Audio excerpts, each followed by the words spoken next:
ಮಹಾರಾಣಿ ಕಾಲೇಜಿನಲ್ಲಿ ಮುಗಿಸಿ ಇಲ್ಲಿ ನಮ್ಮ ಕಾಲೇಜಿಗೆ 10/8/1994ರಂದು ಅರ್ಥಶಾಸ್ತ್ರ ಉಪನ್ಯಾಸಕರಾಗಿ ಸೇವೆ ಸಲ್ಲಿಸಲು ಪ್ರಾರಂಭಿಸಿದ್ದಾರೆ. ಸುದೀರ್ಘವಾಗಿ 32 ವರ್ಷಗಳ ಕಾಲ ಸೇವೆ ಸಲ್ಲಿಸಿದ್ದಾರೆ. ಅವರು ಜಯಲಕ್ಷ್ಮಿ ಅವರು 2015ರಿಂದ ಪ್ರಾಂಶುಪಾಲರಾಗಿ 2024 ಸೇವೆ ಸಲ್ಲಿಸಿದ್ದಾರೆ. ಆದರೆ ಕೆಲವು ಕಾರಣಾಂತರಗಳಿಂದ ತನ್ನ ಪ್ರಾಂಶುಪಾಲರಿಗೆ ರಾಜೀನಾಮೆಯನ್ನು ಸಲ್ಲಿಸಿ ಇಂದು ಈ ನಿಯಮದ ಸರ್ಕಾರದ ನಿಯಮದ ಪ್ರಕಾರ ಇಂದು ಸಹಜ ವಯೋನಿವೃತ್ತಿ ಹೊಂದಿದ್ದಾರೆ. ಅವರಿಗೆ ನಮ್ಮ ಆಡಳಿತ ಮಂಡಳಿಯ ಪರವಾಗಿ ಮತ್ತು ಕಾಲೇಜಿನ ಪರವಾಗಿ ಈಗ ಬೀಳ್ಕೊಡುಗೆ ಸಮಾರಂಭವನ್ನು ಹಮ್ಮಿಕೊಳ್ತಾ ಇದ್ದೀವಿ.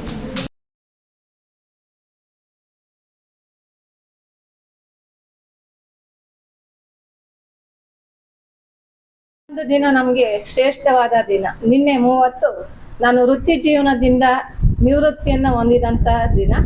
ಆದರೆ ಈ ಮುಂದಿನ ಒಂದು ಜೀವನದ ಹೊಸ ಆಯಾಮದ ದಿನ. ಯಾಕಂದ್ರೆ ಪ್ರತಿಯೊಬ್ಬರಿಗೂ ಕೂಡ ವೃತ್ತಿ ಜೀವನದಲ್ಲಿ ಆದಿ ಮತ್ತು ಅಂತ್ಯ ಇದ್ದೇ ಇರುತ್ತೆ. ಹಾಗೆ ಒಂದು 60 ವರ್ಷ ಆದ್ಮೇಲೆ ನಿವೃತ್ತಿಯನ್ನ ಹೊಂದಬೇಕು.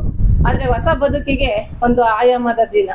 ದೇವರ ಸರ್ ಹೇಳಿದ್ರು, ಪ್ರತಿಯೊಬ್ರು ಕೂಡ ಸಾಯುವಾಗೂ ಕೂಡ ಆಕ್ಟಿವಿಟಿಯಾಗಿದ್ರೆ ಅವ್ರ ಆರೋಗ್ಯನೂ ಚೆನ್ನಾಗಿರುತ್ತೆ, ಆದಾಯನೂ ಚೆನ್ನಾಗಿರುತ್ತೆ, ಎಲ್ಲಾನು ಚೆನ್ನಾಗಿರುತ್ತೆ. ಅದರಿಂದ ಜೀವನನೇ ಒಂದು ಬದುಕು, ಜೀವನನೇ ಒಂದು ಹೋರಾಟ. ಕೊನೆವರೆಗೂ ಕೂಡ ಒಂದಲ್ಲ ಒಂದು ಆರ್ಥಿಕ ಚಟುವಟಿಕೆಗಳಲ್ಲಿ ನಾವು ಭಾಗಿಯಾಗಲೇಬೇಕು, ಅದನ್ನು ಕೂಡ ನಿರ್ವಹಿಸಬೇಕು.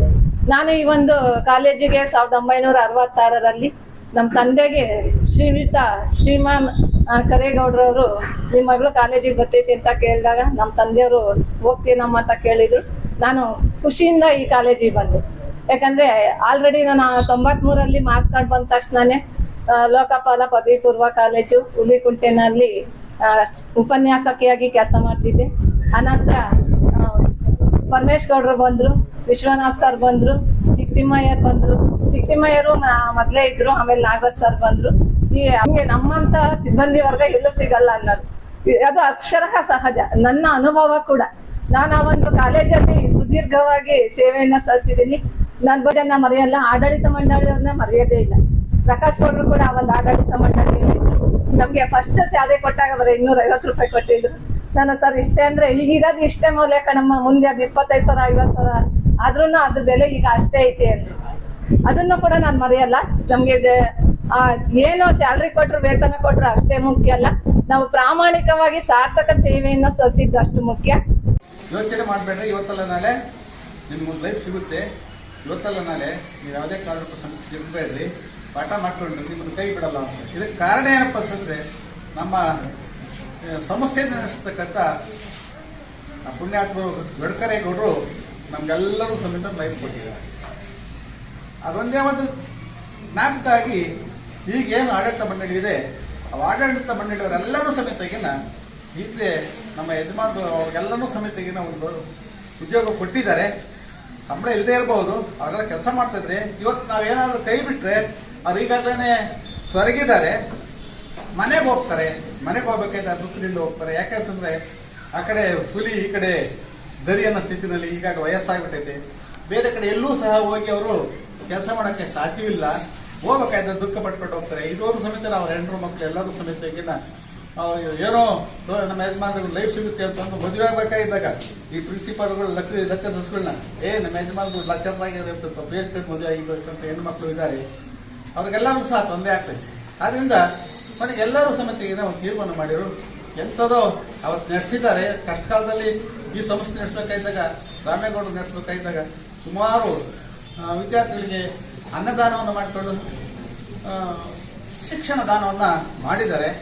ನಾವೆಲ್ಲರೂ ಸಹ ಕಟಿಬದ್ಧರಾಗಿ ಆ ಯಜಮಾನರು ಏನು ಮಾಡ್ಕೊಂಡು ಹೋಗಿದ್ದಾರೆ, ಅವ್ರಿಗೆ ಉದ್ಯೋಗ ಕೊಟ್ಟಿದ್ದಾರೆ, ಅದು ಉಳಿಸ್ಕೊಂಡ್ಬಿಟ್ಟು ಆನಂತರನ್ನ ಹೇಗಾದ್ರೂ ಆಗಲಿ. ಯಾಕಂದ್ರೆ ನಮ್ಮ ದೇವರ ಜನ ಹೇಳಿದ್ರು, ಈ ಸಮಸ್ಯೆ ನಡೀತದೆ ಇಲ್ವೋ, ಯಾರು ಸುಮ್ಮನೆ ಬರ್ತೀರ ಮುಚ್ಕೊಂಡು ಹೋಗೋಣ ಬಿಡ್ರಿ ಅಂತ. ಆ ರೀತಿಯಾಗಿ ಹೇಳಿ ಕೊನೆಗೆ ಅವ್ರು ಕೊಟ್ಟು ಎದುರಿಗೆ ಹೇಳೋರು ನಮ್ಮ ಜೊತೆಗೆ ಕೈ ಬಿಡ್ಕೊಂಡು ಅವ್ರಿಗೆ ಲೈಫ್ ಕೊಟ್ಟು ಹೋಗ್ಬೇಕು ನಾವೆಲ್ಲ ಅಂತ. ಆವಾಗ ಅನುದಾನ ಇರಲಿಲ್ಲ ಗರ್ಲ್ಸ್ ಹೈಸ್ಕೂಲ್ನಲ್ಲಿ ಮತ್ತು ಈ ಕಾಲೇಜ್ನಲ್ಲಿ ಪ್ರಿನ್ಸಿಪಾಲ್ಗಳಿಗೆ ಮತ್ತು ಲೆಕ್ಚರರ್ಗಳಿಗೆ ಅಲ್ಲಿರ್ತಕ್ಕಂಥ ಈ ಸಂಸ್ಥೆ ಎಷ್ಟು ಜನಕ್ಕೆ ಲೈಫ್ ಕೊಟ್ಟಿದೆ ಅಂತಂದ್ರೆ, ಯಾವ ಸಂದರ್ಭದಲ್ಲೂ ಇಂಥ ಕಷ್ಟ ಅಂತ ಹೇಳ್ಕೊಂಡಾಗ ಯಾವತ್ತೂ ಕೈ ಬಿಟ್ಟಿಲ್ಲ. ಆಯ್ತಲ್ಲ, ಈ ಸಂಸ್ಥೆ ಯಾವತ್ತೂ ಜೀವಂತವಾಗಿರಬೇಕು. ಇನ್ನ ಸಾಕಷ್ಟು ವಿದ್ಯಾರ್ಥಿಗಳು ಮುಂದೆ ಬರಬೇಕು, ಇನ್ನ ದೊಡ್ಡ ದೊಡ್ಡ ಹುದ್ದೆಗಳಿಗೆ ಹೋಗ್ಬೇಕು. ಅದ್ರ ಜೊತೆಗೆ ನಾನು ಬಂದ ಮೇಲೆ ಈ ಮೇಡಮ್ ಅವ್ರು ಬರ್ತಾ ಇದ್ರು, ಜಯಲಕ್ಷ್ಮಿ ಮೇಡಮ್ ಅವರು ಬಂದಾಗ ಪ್ರಿನ್ಸಿಪಲ್ ಪೋಸ್ಟ್ ಯಾರಿಗೆ ಕೊಡೋಣ, ನಾವು ಪರ್ಮಿಷನ್ ಕೊಟ್ಟು ಹೋಗ್ಬಿಟ್ರು, ಮತ್ತೆ ನಡೆಸ್ಕೊಳ್ಳೋರು ಯಾರು ಅಂತ ಪ್ರಶ್ನೆ ಬಂದಾಗ ಜಯಲಕ್ಷ್ಮಿ ಮೇಡಮ್ ಅವರು ಇದ್ರು. ಸರ್ ಜಯಲಕ್ಷ್ಮಿ ಮೇಡಮ್ ಕೊಡಿ ಅಂತ ಯಜಮಾನ್ರಿಗೆ. ಅಲ್ಲಪ್ಪ ಹೆಣ್ಮಕ್ಳಿಗೆಲ್ಲ ಹಾಕೈತಾ ನಡ್ಸ್ಕೊಂಡು ಹೋಗಕ್ಕೆ ಹಂಗೆ ಹಿಂಗೆ ಅಂತ. ನಡ್ಸ್ಕೊಂಡು ಕೊಡ್ಬೋದು, ಕೊಡಿ ಸರ್ ಏನು ತೊಂದರೆ ಇಲ್ಲ, ಹಂಗೆ ಹೆಣ್ಮಕ್ಳ ಪ್ರಾಮುಖ್ಯ ಮಾಡ್ತಾರೆ ಕೊಡಿ ಅಂತ. ಅವತ್ತು ನಾನು ಶ್ರೀಲಾಚಾರ್ಯ ಗೋವಿಂದರಾಜನ್ ಎದುರಾಕೊಂಡು ಮೇಡಮ್ನವ್ರಿಗೆ ನಾನು ಪ್ರಿನ್ಸಿಪಾಲ್ ಪೋಸ್ಟ್ ಕೊಟ್ಟೆ. ಅವರೆಲ್ಲ ಬೈಕೊಂಡ್ರು, ನಾನಿದ್ದಂಗೆ ಅವ್ರಿಗೆ ಕೊಡಿಸಿದ್ರು ಹಂಗೆ ಹಿಂಗೆ ಅಂತ. ಯಾಕಂದ್ರೆ ಎಲ್ಲ ನಾವು ಸಹೋದ್ಯೋಗಿಗಳೇನೆ, ಬಟ್ ಸೀನಿಯರಿಟಿ ಅಂತ ಬಂದಾಗ ಮೇಡಮ್ ಅವ್ರಿಗೆ ಸಿಗ್ಬೇಕಂಬ ಕಾರಣಕ್ಕೆ ಅವತ್ತು ಕೊಡ್ಸಿದ್ವಿ. ನಮ್ಮ ಮರಿಯಪ್ಪ ಸರು ಮತ್ತೆ ಎಲ್ಲ ಒಪ್ಕೊಂಡು ಅವತ್ತು ಕೊಡ್ಸಿದ್ರು. ಅವತ್ತಿಂದ ಇವತ್ತಿನವರೆಗೂ ಅವ್ರು ತುಂಬ ಶಿಸ್ತಾಗಿ ಎಲ್ಲ ಥರದ ಸರ್ಕಾರಕ್ಕೆ ಸಲ್ಬೇಕಾಗಿರ್ತಕ್ಕಂಥ ಎಲ್ಲ ಹಣ ಸಂದಾಯ ಮಾಡಿ ಎಲ್ಲ ರೆಕಾರ್ಡ್ಸನ್ನು ಪಕ್ಕಾ ರೆಡಿ ಮಾಡಿ ಅವರೇ ಹೋಗ್ಬೇಕು ಕೆಲಸ ಮಾಡ್ಕೊಡ್ರಿ ಅಂತಂದ್ರು. ಎಷ್ಟೋ ಸಲ ಅವರು ಕರೀದಿದ್ವಿ, ಆ ಕ್ಷಣ ಅಷ್ಟೇ ಕರೀ ನಮಸ್ಕಾರ ಮೇಡಮ್ ಅಂತಿದ್ವಿ ನಾವು. ಆಯ್ತಲ್ಲ, ಒಂದೇ ಕುಟುಂಬದಲ್ಲಿ ಇರ್ತಕ್ಕಂಥ ಸಹೋದ್ಯೋಗಿಗಳ ಥರ ನಾವು ಕೆಲಸ ಮಾಡ್ಕೊಂಡು ಬಂದಿದ್ವಿ. ಇವತ್ತು ಅವರು ಮಾಡ್ತಕ್ಕಂಥ ಪಾಠ ಇರ್ಬೋದು, ನಡ್ಕೊಳ್ತಕ್ಕಂಥ ರೀತಿ ಆಗಿರ್ಬೋದು, ಯಾವತ್ತೂ ನಮ್ಮನ್ನ ಬೇರೆ ಥರ ನಮ್ಮನ್ನು ನೋಡಿಲ್ಲ, ನಾವು ಅವ್ರನ್ನ ಬೇರೆ ಥರ ನೋಡಿಲ್ಲ. ಅವರ ಸೇವೆ, ಅಮೋಘವಾದಂಥ ಸೇವೆ ನಮ್ಮ ಸಂಸ್ಥೆ ಸಿಕ್ಕಿದೆ. ಮುಂದೆ ಸಿಗ್ಲಿ, ಯಾಕಂತಂದ್ರೆ ದಾರಿ ದೂರವಾದರೂ ಪ್ರೀತಿ ಉಳಿಯಲಿ ಅಂತಂದ್ವಲ್ಲ, ನೀವು ದಾರಿ ದೂರದಲ್ಲಿ ಇದ್ರು ನಮ್ಮ ಸಂಸ್ಥೆ ಪ್ರೀತಿ ಇರಲಿ ಎಂಬ ಕಾರಣಕ್ಕಾಗಿ ಅವರು ಮತ್ತೊಮ್ಮೆ ಅವರು ವೃತ್ತಿ ಜೀವನ ಸುಮಧುರವಾಗಿರಲಿ, ಸಂತೋಷವಾಗಿರಲಿ, ಇನ್ನು ಆಯಸ್ಸು ಜಾಸ್ತಿ ಕೊಡಲಿ, ಸಂಸಾರ ಸುಗಮವಾಗಿರಲಿ ಅಂತ ಅರಿಸ್ತಾ ನನ್ನೆರಡು ಮಾತು ಮುಗಿಸ್ತೀನಿ. ನಮಸ್ಕಾರ. ಒಂದು ಕುಟುಂಬದಲ್ಲಿ ಯಾವ ರೀತಿ ಭಿನ್ನಾಭಿಪ್ರಾಯ ಇಲ್ಲದೆ ಒಂದು ಮೇಳ ಹಂತಕ್ಕೆ ಮಟ್ಟಕ್ಕೆ ಮುಟ್ಟಿದ ಒಂದು ಶಾಲೆನೂ ಹಾಗಿದೆ. ಯಾವುದೇ ರೀತಿಯ ವ್ಯತ್ಯಾಸಗಳಿಲ್ಲದೆ, ಯಾವುದೇ ರೀತಿಯ ಭಿನ್ನಾಭಿಪ್ರಾಯಗಳಿಲ್ಲದೆ ಒಂದು ಸ್ಥಾನವನ್ನು ನಾವು ತೆಗೆದುಕೊಂಡಾಗ ಆ ಒಂದು ಜವಾಬ್ದಾರಿಯನ್ನು ಪೂರ್ಣತರವಾಗಿ ಅಲ್ಲಿನ ಶಿಕ್ಷಕರು ಮತ್ತು ಅಲ್ಲಿಂದ ಕುಟುಂಬ ವರ್ಗದವರ ಹೊಣೆಯಾಗಿರುತ್ತೆ. ಹಾಗೆ ಆ ನಿಟ್ಟಿನಲ್ಲಿ ನಾವು ಹೇಳಿದಾಗ ಜಯಲಕ್ಷ್ಮಿ ಮೇಡಮ್ ಅವರು ನಿರಂತರವಾಗಿ 32 ವರ್ಷಗಳ ಕಾಲ ನಮ್ಮ ಆಂಜನೇಯ ಶಾಲೆಯಲ್ಲಿ, ಕಾಲೇಜಲ್ಲಿ ನಿರಂತರವಾಗಿ ಯಾವುದೇ ವರ್ಷ, ಯಾವುದೇ ದಿನಗಳಲ್ಲಿ ಗ್ಯಾಪ್ ಕೊಡದೆ ನಿರಂತರವಾಗಿ ಸೇವೆಯನ್ನು ಸಲ್ಲಿಸ್ಕೊಂಡು ಬಂದರು. ಅದರಲ್ಲೂ ಸಹ ಬಹಳ ಆನೆಸ್ಟ್ ಆಗಿ ಅಂತ ಹೇಳ್ತೀನಿ ನಾನು. ಇವತ್ತು ನಾವು ಯಾವುದೇ ಒಬ್ಬ ವ್ಯಕ್ತಿಗಳು ಒಂದು ಕೇಂದ್ರದಲ್ಲಿ ಒಳ್ಳೆಯವರಾಗಿರ್ತೀವಿ ಅಂತಂದರೆ ಸುಮಾರು 90% ಜನ ಕಾಲೇಜವರು ಇರ್ತಾರೆ, ಗುಂಪುಗಾರಿಕೆ ಮಾಡೋರು ಇರ್ತಾರೆ, ಸಹಕಾರ ಕೊಡೋದಂತಹ ಜನ ಇರ್ತಾರೆ. ಅಂತಹವರ ಮಧ್ಯೆ ಇವತ್ತಲ್ಲ, ಇದು ಎಲ್ಲ ಕಡೆ ಇರುತ್ತೆ, ಇಲ್ಲೇ ಅಂತ ಅಲ್ಲ, ಎಲ್ಲ ಕಡೆ ಇರುತ್ತೆ. ಅಂತಹವರ ಜೊತೆಗೆ ನಾವು ಸಹಕಾರ ಕೊಡ್ಕೊಂಡು, ಅವ್ರಿಗೂ ಎನ್ಕರೇಜ್ ಕೊಡ್ಕೊಂಡು, ಅವ್ರ ಹತ್ರನೂ ಚರ್ಚೆಗಳು ಮಾಡಿಕೊಂಡು, ವಿಮರ್ಶೆಗಳು ಮಾಡಿಕೊಂಡು, ದಕ್ಷತೆಯಿಂದ, ಪ್ರಾಮಾಣಿಕತೆಯಿಂದ ಎಷ್ಟೋ ಸಂದರ್ಭಗಳು ಊಟ ಸಮೇತ ಮಾಡದೆ ಕೆಲಸ ಕಷ್ಟ ಆಗಲಿ. ಇವತ್ತಿನ ಒತ್ತಡ, ಕೆಲಸಗಳ ಒತ್ತಡ ಎಷ್ಟಿದೆ ಅಂತ ಅಂದರೆ ಪ್ರತಿಯೊಂದು ಮಾಹಿತಿಯನ್ನು ಸಹ ಸೆಕೆಂಡಲ್ಲಿ ಕಳಿಸಿ, ತುರ್ತು ಕಳಿಸಿ ಅನ್ನುವಂತಹ ಒತ್ತಡಗಳು. ಈ ನಿಟ್ಟಿನಲ್ಲಿ ಎಲ್ಲ ಶಿಕ್ಷಕರಿಗೂ, ಉಪನ್ಯಾಸಕರಿಗೂ, ಎಲ್ಲ ಅಧಿಕಾರಿಗಳು ಸಹ ಇವತ್ತು ಆರೋಗ್ಯವನ್ನು ಕಳ್ಕೊಳ್ತಾ ಇದ್ದೀವಿ ಇವತ್ತು.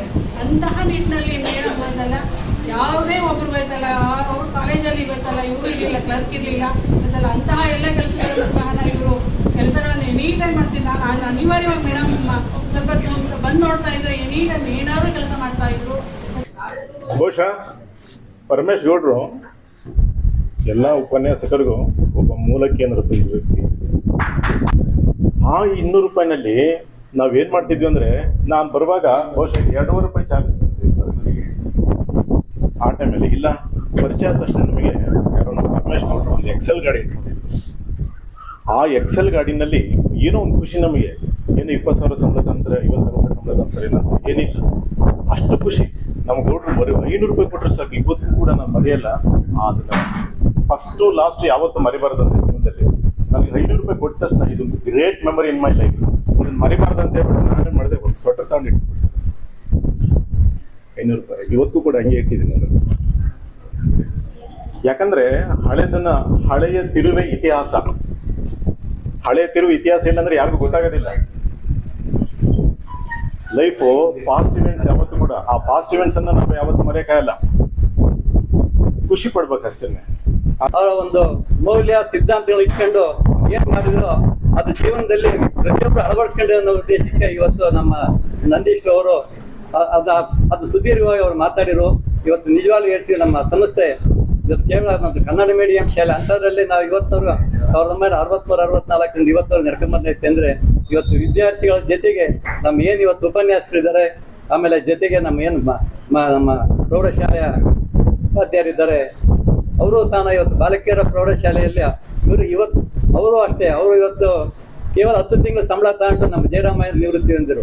ಅವರು 30 ವರ್ಷಗಳ ಸುದೀರ್ಘವಾಗಿ ಸೇವೆ ಸಲ್ಲಿಸಿರು.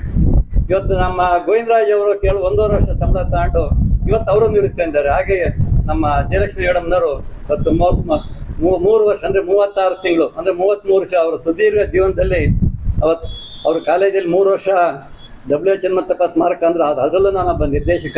ಅದು